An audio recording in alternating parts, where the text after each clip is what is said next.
If you've ever worked with me before, you probably heard me say things like, when you feel good, you perform good. When you feel good, you perform good. When you feel like beep, you perform like beep.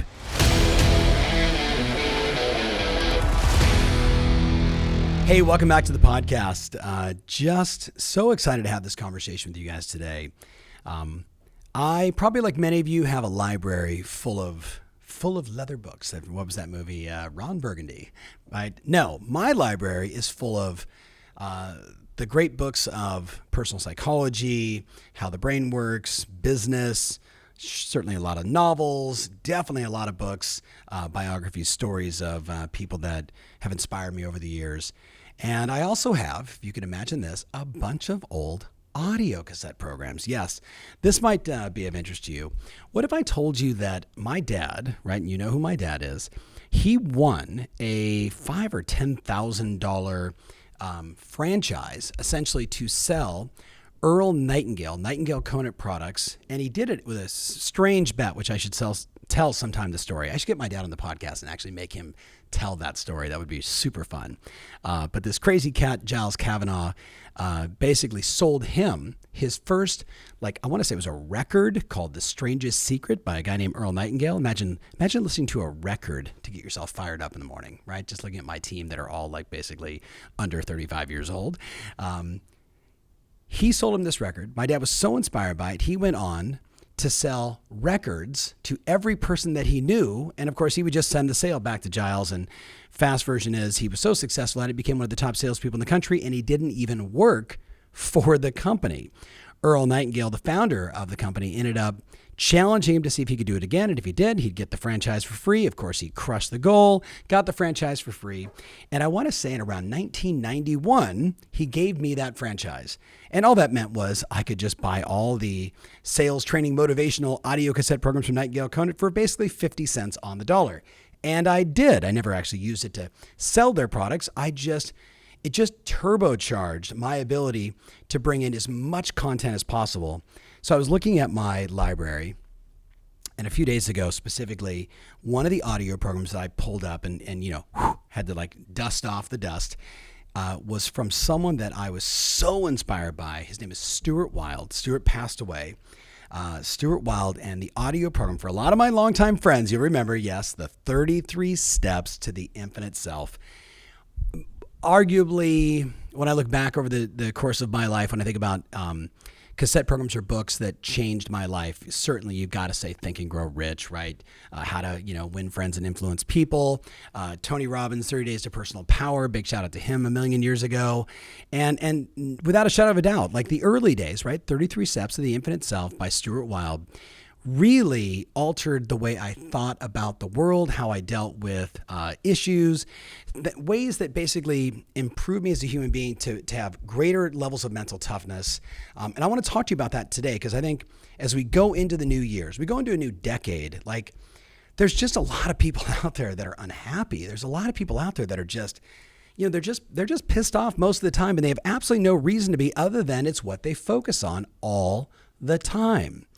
So you probably saw the movie The Secret, right? If you're a person like myself, we get moved by things that could motivate us or help us, achieve more faster, be more effective, create more wealth, yada, yada. Well, The Secret came out in 2006.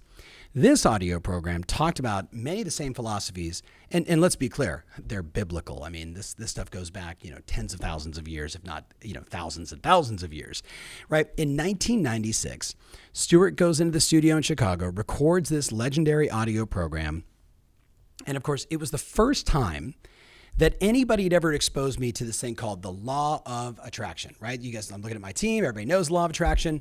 Think about what you want. And then what The Secret forgot to say in that movie. And I was so upset when that movie came out. I thought it was such beep, beep, beep, right? I'm just beeping myself. Are you with me? I thought it was such BS, because they're like, if you just sit around and you think about what it is you want, you'll naturally attract everything. And you and I both know that is a beepity beep, beep, beep, right? It is BS at its best.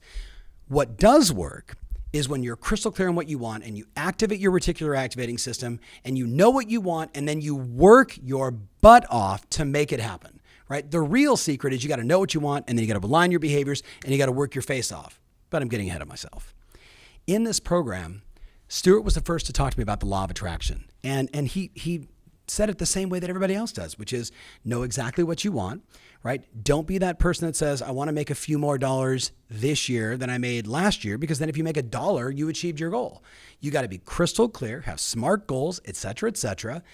But he said, but if you really want to activate the law of attraction, if you really want to be a beacon for good things, to attract great customers, to attract great teammates, to attract wonderful opportunities, if you want the things that you truly want and you want to emotionalize it, he said, the thing that activates the law of attraction more than anything else is being in a state of gratitude.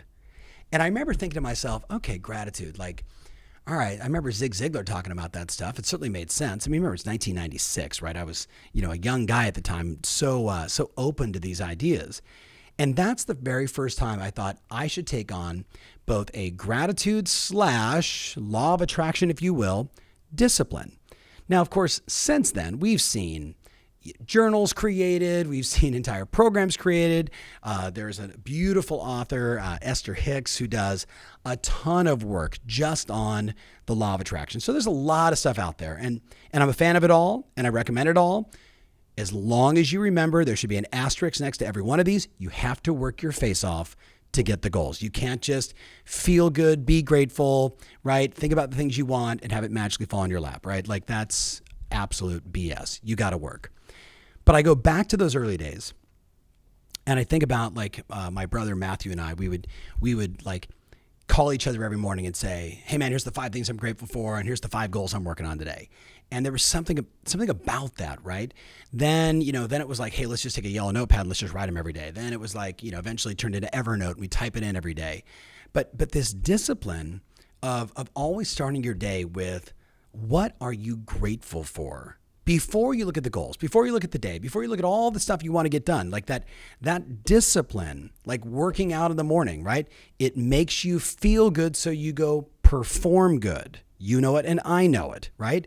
But then if I work out and I take the time to write down the things that I'm grateful for, and then I think about my goals, I used to describe it to people like I never had one as a kid. My parents, obviously didn't love me, but what are those things called where it's like a slingshot, right? Like, remember like a slingshot, for the people that are just listening to me sort of auditorily, right? You put that little rock inside the Y and you pull it back and you fire off to, hit whatever you're trying to hit. Well, the way I looked at working out and doing my gratitudes before I thought about the things I wanted to accomplish, it was like, the more I worked out and the more grateful I got, the farther back I was able to pull that slingshot rubber band and then fire it off into the day. And on the days where you didn't work out and the days you didn't have the gratitude, it was very obvious, right? Like, I just knew internally, it felt like I just pulled the rubber band back a little bit and I just kind of got a little, less than I wanted in terms of energy, focus, concentration, and usually was more susceptible to upsets, rejection, things not going my way, because I just didn't do the internal work. So what's the message for you today? The message is like, I really want now and in the new year for you to take on a discipline where you get grateful every day. So I wrote down for me initially, like I know why I do it. And look, you and I were close enough, right? We get it, I do these podcasts, I share these videos, I see you at events, right? And if we haven't been to an event yet, please come to an event, right? But the bottom line is, like, I know for me, it makes my self-talk better. It makes my focus better. I find myself physically, I'm better when I come from a state of gratitude, right? I definitely, I wrote this down. I make less things wrong in my life when I'm coming from a state of gratitude. You know what I mean by that? I travel all the time. So sometimes I pull into a hotel and I think to myself, I'm going to burn my clothes after I get out of here, right? Tristan's laughing. He's been on the road with me a couple of times where sometimes we're in a beautiful hotel and sometimes we're in the hotel that is the most convenient for the event. And you want to burn your clothes afterwards, right? Well, if I go into that hotel bitching, moaning, whining, complaining, right? Versus I am so grateful for the fact that somebody hired me to come do this event. I'm so grateful for the fact that I was able to get on an airplane and fly here with convenience. I'm so grateful that This is what I do for a living. And I'm so grateful that tonight I get to spend the night in a hotel that gives me tremendous contrast between all the other hotels I get to spend in. And you may hear a little cynicism in that, but like I'll say that stuff to myself. The other day we're doing a speaking engagement, right? And I can't name the name of the company, but let's just say that they wanted me to talk about all these different things. And all of a sudden, oh, by the way, you start speaking at this time. They walk in at that time and they say, hey, we're running like an hour behind. And oh, by the way, the deck that you prepared, we can't use any of that. I'm like, but wait a minute. You guys asked me to talk about ABC 1, 2, 3. And the only way to demonstrate those things was through a visual that you guys sent me, the actual PowerPoints. They're like, yeah, well, we can't do any of that stuff. And oh, by the way, you don't have an hour. You have like 32 minutes. Look, I could have been, and I was for about 5 seconds, pretty pissed. I was like, wait a minute, man, I flew all the way over here. You guys told me to do all this stuff. And then I was like, okay, wait a minute. Okay, hold on. What am I grateful for? I had dinner with my pal last night, right? Tristan, RJ, and my buddy. That was super great. I acknowledged the city that I was in. I acknowledged that the people that are in the audience, like I was grateful for them, right? And yeah, I was like, I kind of feel bad for them because I had all this stuff I wanted to share and I'm only going to have like 32 minutes. But you know what? I'm going to crush that 32 minutes. Like, when you come from a place of gratitude, for me, I get out of the this is wrong, I'm pissed really quick because I built up this sort of endless supply of seeing it from the other person's perspective or feeling better about it, right? Call it empathy, call it just mindset. But you know what also it is? I see the good in people more. Like the more gratitude I have, the more I see the good in people. And then the big one, ready, is just I feel better about myself. And if you've ever worked with me before, you probably heard me say things like, when you feel good, you perform good. When you feel good, you perform good. When you feel like beep, you perform like beep. You with me on this? You know it and I know it. So I know there's actually a pretty good chance that someone has already turned this off because they're like, gratitude. Oh, yeah, I've heard all this stuff before. And I'm like, okay, negative Nelly. So you know what I did? Just for the one listener who's still listening because you like me, even though you're cynical and you're pissed that I'm even talking about this, I actually went online and did a bunch of research, right? And look, when you research things like gratitude, you get like, happyhuman.com and you get like, superpositivepeople.com. Instead, I found Forbes, Psychology Today, Harvard Health, and even Time Magazine, right? So I'm not saying that they are negative or more cynical, but they're probably going to be a little more thoughtful about putting something out. Like none of them had like, 43 reasons why you should do it. It was like, 5 to 7 proven psychological benefits of doing gratitudes. So I want to share with you those, and then I want to share my discipline. So let's go through it quickly. Ready? I took Forbes and Psychology Today, right? Being, sort of the two that actually published the same exact report. Here's what they said. Ready? Number 1, gratitude opens the door to more relationships. Well, I'm sorry. I'm a salesperson. And you know what I found? Like relationships are kind of important to me. New relationships, existing relationships. I want to be more attractive to people. And what I wrote down is if you want to do business, right? If I'm a buyer, not the seller, right? Let's say I'm the consumer. I want to do business with people that feel good about themselves. I don't want to do business with, I don't want an energy-sucking vampire as my listing agent. I don't want an energy-sucking vampire as my insurance broker. I want someone that when they come in, they light up the room and they actually make me feel better, especially about doing business with them. So the number one thing that Psychology Today and Forbes said, the discipline of gratitude, the first benefit is gratitude opens the door to more relationships. Hello. I mean, like if you're negative Nelly and you're still listening, first of all, thank you, Nelly. If you just start this discipline, you know what? You're going to get more business regardless. Like you may eliminate some of that negative Nelly juice and take on some little more positive stuff. And I don't mean positive woo-woo. I mean, look, when you feel good about your life, right? People that meet you are attracted to that, right? Nobody wants to work with an energy-sucking vampire. Number 2, right? From Forbes and Psychology Today, gratitude improves your physical health. And I thought, yeah. So the study goes on to basically say that people that come from a state of gratitude have less aches and pains. And I thought, no, maybe I can kind of question that, right? But even though like in tomorrow I'm having a surgery, for those of you that are listening, I haven't actually said this publicly, but I'm having my right hip replaced. And at 12 and 14, I busted my hip, had it pinned, it stunned the growth. I'm a half inch short on the right side, blah, blah, blah, right? So I've walked with a limp for as long as I can remember, and I've always had pain, but I have a high tolerance for pain. And I'm that positive, move forward, motivated, mentally tough guy. So I just keep working through it, right? Well, I finally said, all right, enough's enough. I'm going to get my hip replaced. And you know what? Yeah, I've got days where it's achy and painy, but here's the thing. When I'm doing my gratitudes, when I'm staying in that state, which I do all the time, I can deal with it easier, if that makes sense, right? That's all I'm saying. Now, if you're listening to this and you have like, I don't know, God bless you, cancer, some major issue, you've read all the studies about that too. It doesn't solve cancer, right?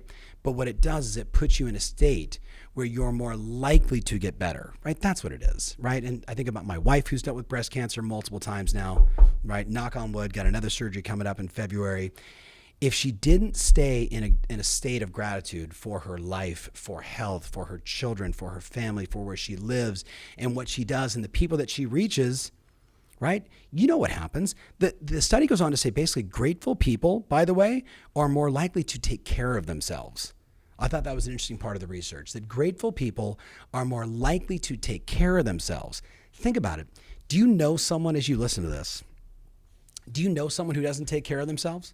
Like they just don't do anything to make themselves physically or emotionally better? Do those people come from a state of gratitude? Are they walking around saying, God, I'm so grateful for the place I live and the country I live in and the work that I do and my friends and family? No, there's a pretty good chance that that person is pissed off and, sort of mentally upset most of the time. Know what I mean? Here's number 3. You ready? Gratitude improves your psychological health. So different from your physical health. The bottom line is it improves happiness and reduces depression. It improves happiness and it reduces depression. So I was just with my buddy Chris Duma, and Chris is this great brain surgeon here in Newport Beach, actually one of the leaders of the Gamma Knife surgery. We were talking about the hippocampus, which is basically right here, right in your brain, these two little pieces that control your short-term memory, right, versus your long-term memory. And fantastic to talk to someone like Daniel Amen, who studies it from a psychology and a psychiatrist standpoint versus my friend who could cut it out, right? But they both say the same thing, right? That if you come from a state of gratitude, right? My buddy who's a surgeon, or Daniel Amen, who's one of the leading authorities of, sort of brain health, they both say the same thing. It improves happiness and reduces depression. You do that, right? You stay grateful, you reduce depression and you increase happiness. I don't know about you, but like that alone for me validates why I do it. Number 4, you ready? Gratitude enhances empathy and reduces aggression. It enhances empathy and reduces aggression. So I wanted to point this out, that the University of Kentucky did research in 2012. Here's what they basically said. People that are grateful are less likely to be upset from negative feedback on the job or rejection. I'm a sales guy, and more often than not, I get no's before I get yeses, and I get way more no's than I get yeses. So you think about it, like, the person that isn't grateful gets a no, gets rejected. How do they respond? Versus the person that recognizes like life is a numbers game, because that's just a gratitude state of mind.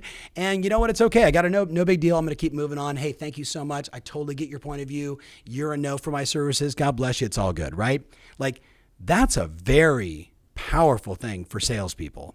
Number 5, you ready? Gratitude makes you sleep better. I think that was super interesting because we all know, and if you haven't studied the power of sleep, like every athlete I talk to, every high performer I'm talking to, you know what like the trend is now amongst the most successful men and women I talk to? Who goes to bed the earliest?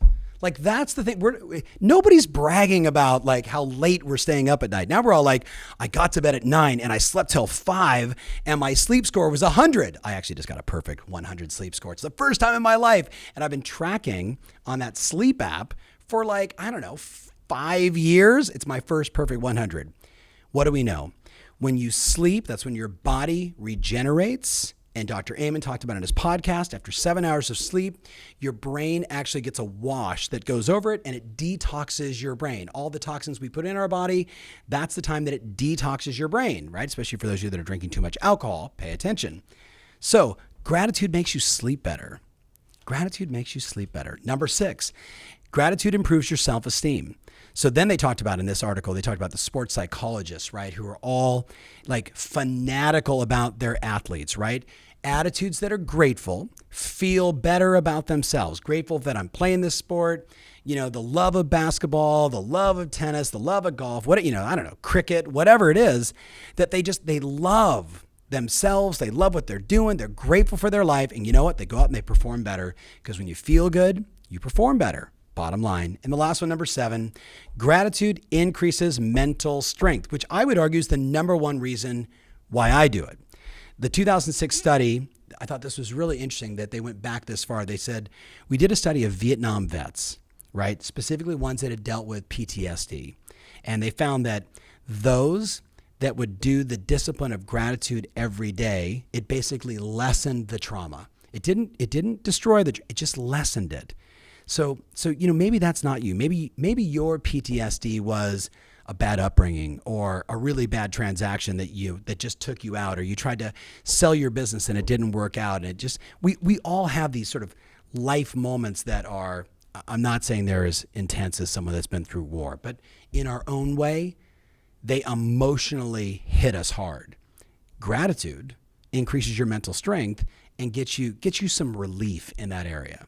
So if you've listened to me now for this long, I guess the question is, what should you do? Like, what should you do? And I wrote down, there's 3 thoughts, or call it disciplines, that I'm going to recommend to you. Ready? And do the one that's right for you, but do something, right?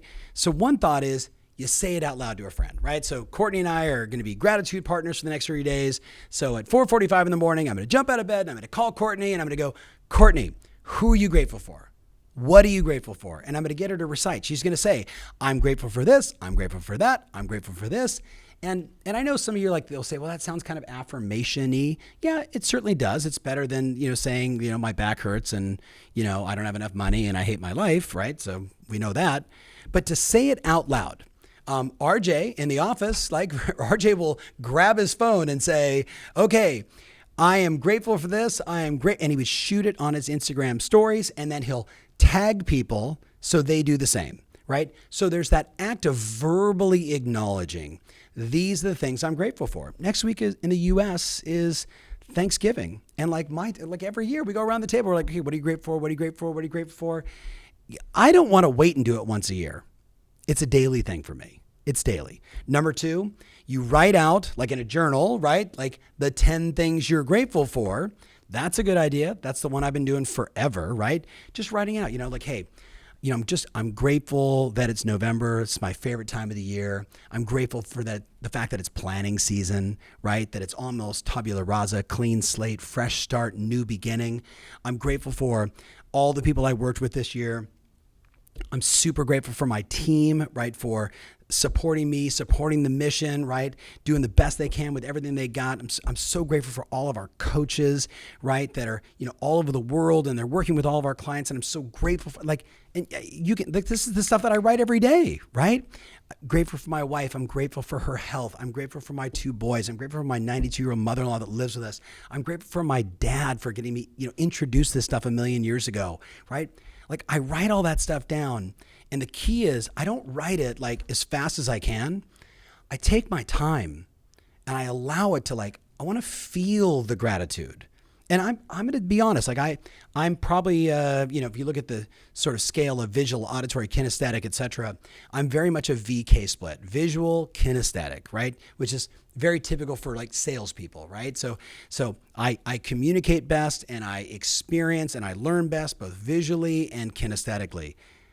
When I activate both those, when I sort of in my mind's eye see the people I'm grateful for, and then I feel in my heart and in my body the gratitude I have for them, right? I have this visualization that I do on Mondays that is I imagine, okay, I'm waking up in the morning and I'm sitting there and this is a visualization where I'm in my gratitudes, and I think about all of my coaches getting on a session with all of our clients, moving them forward, like thousands of pebbles being dropped into these very clean ponds, and the ripple effect of that coach, that client, them calling their customers, helping them make a move, do a loan, buy another house, sell another property. It's just like this massive, disruption of all of the, the sort of clear pond with all this positivity.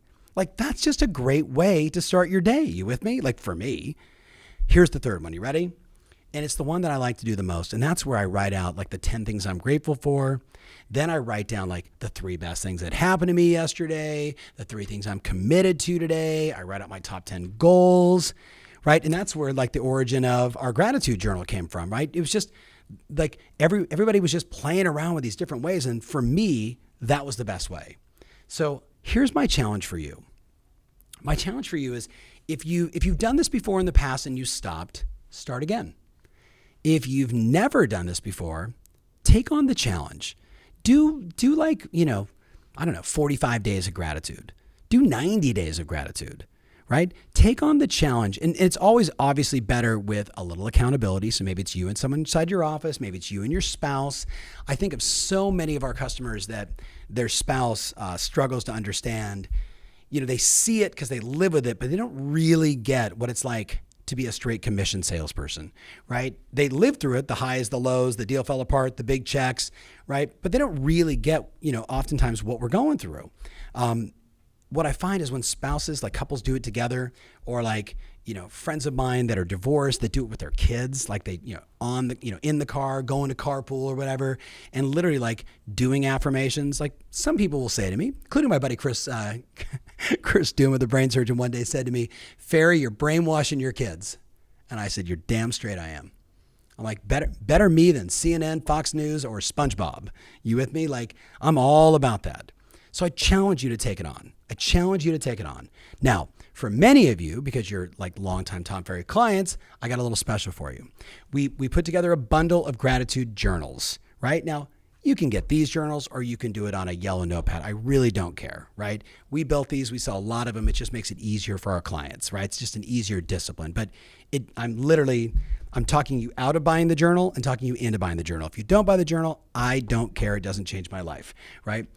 What I know is a yellow notepad will work fine. Evernote typing in is just fine. But having something like this that's actually designed, right, with all the stuff. Here's the 10 things I'm grateful for. Here's my top 3 wins. Here's the lessons I learned. Here's how I'm going to score the day. Like, it's just set up to make it easier for you to win. So here's what I'm going to do. I'm going to give you a promo code. If you go to tomferry.com and you decide to buy the bundle of gratitude journals, you type in TFPE 40, right? You do that between now and December 6th. And not only do you get like a massive savings on the journals, but I'm going to sign one of every one of the bundles, right? A little note from me, right? Just a reminder to keep operating at level 10, to focus on gratitude and just keep that in your heart, in your head, and your consciousness. So I don't know how long I've been going on this. I wrote down a whole bunch of stuff. Definitely take advantage of this. If you don't buy it, it doesn't change my life. I don't care. If you buy it, it just gives you an easier way to keep yourself on track versus a yellow notepad or something else. But just do something. Promise me that you'll just do something. And you might want to share this with a buddy or two, especially if you know somebody that is, going through some hardship. I'm not saying that in any way, shape, or form, I or gratitudes are going to heal them. But it's the arc of perspective, right? Like sometimes people and I get this all the time when like people say, "Oh my God, Tom, like you were really speaking to me today." And whether that was something around, a strategy or a tactic in their business or something around this, like mindset, like that's why I do what I do. So maybe you know someone that needs to hear this message, right? Maybe you might have to tee him up like, okay, I know this guy, Tom Ferry, he's totally crazy and he speaks his mind and he talks really fast, but you should check it out, right? Like that'd be cool. Or not. Either way is totally fine. Most importantly, just promise me that you will activate the law of attraction by using the law of gratitude in some way, shape, or form every day. Because you know what? 2020 is going to be an extraordinary year. It's also going to be a year for those of us in the U.S. Man, you really should not watch any news for the next 12 months. Like when somebody gets elected, go vote. And then when someone gets elected, someone will let you know. But there is going to be so much damn drama in 2020. It's already right now, but it's going to be 10 times worse on the right and the left and in the middle. And you know what? None of that is going to help you buy or sell more real estate or do more deals or serve more clients or help more customers do loans. You know what I'm talking about. Not being political, just being your coach and reminding you to stay focused on serving your customers and staying staying in a state of gratitude every day. All right, I got to bounce. I love you. If you're in the U.S., happy Thanksgiving. If you're listening to this afterwards, happy December. All right, get to work and do your gratitudes every day. Take care.